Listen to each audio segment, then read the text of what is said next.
I've got to talk to you about and get your reaction to some of that Kamala Harris town hall. Just want to play a little bit of this. Have a look.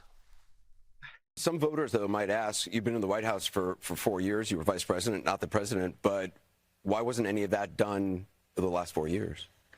Well, there was a lot that was done, but there's more to do, Anderson. And I'm pointing out things that need to be done, that haven't been done, but need to be done.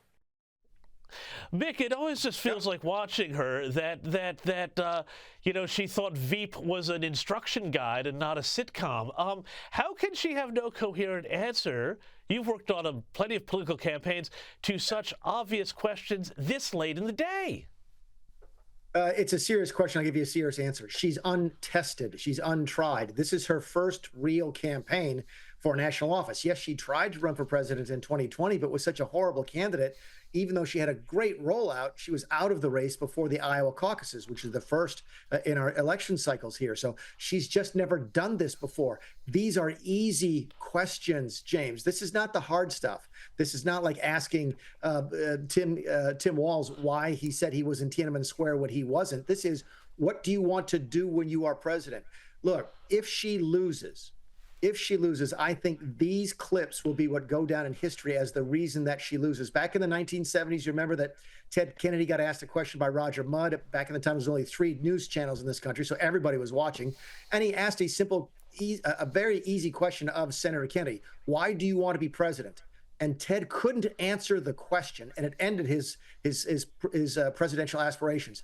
This is the same thing. This is in that same ballpark. These are the easy questions that every candidate should be able to answer, and she doesn't have a clue, and it's not going over very well.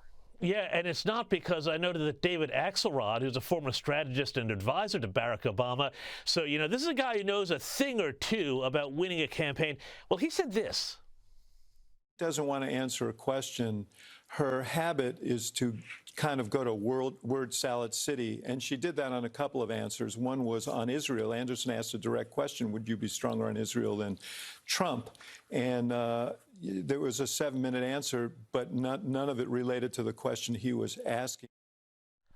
And, you know, it wasn't just him who was critical. There have been plenty of other people on the left who've also been critical of her performance here. Is this a sign that there are alarm bells going off among the Democrats and in the Harris campaign? Oh, sure. There's alarm bells left and right. That Mike Halperin thing is something. The David Axelrod thing is another. Keep in mind, she did an interview with Fox News last week. I can't remember if you and I talked about that or not, or we talked about that when you and I had dinner last week. By the way, it was great to see you when I was in Sydney. Great to see you as always. But she's not able to answer these easy questions. When she goes on Fox News, what does that mean?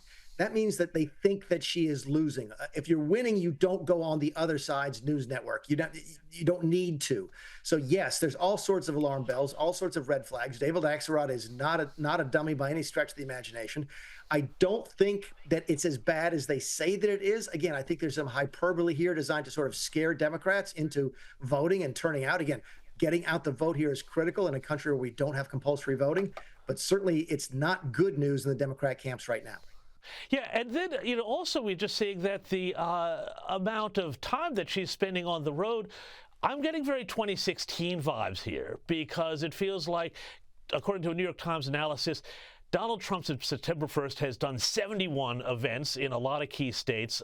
Kamala Harris has done something like only 51. Is she just simply not getting out in front of people enough? And is this a bit of a repeat of 2016 when, again, Trump was getting out in front of more people than Hillary and just closing the deal more? Tuesday morning, all the chatter was about the fact that she had no events scheduled for that day. Wednesday, she had no public events scheduled. She did an impromptu thing about John Kelly's comments, but she didn't have a rally or a campaign stop scheduled. She did some television late at night. She's not out on the road. It's hard to explain to people how just stunning this is to folks who do this for a living. This is crunch time. I remember where I ran for Congress 4 times.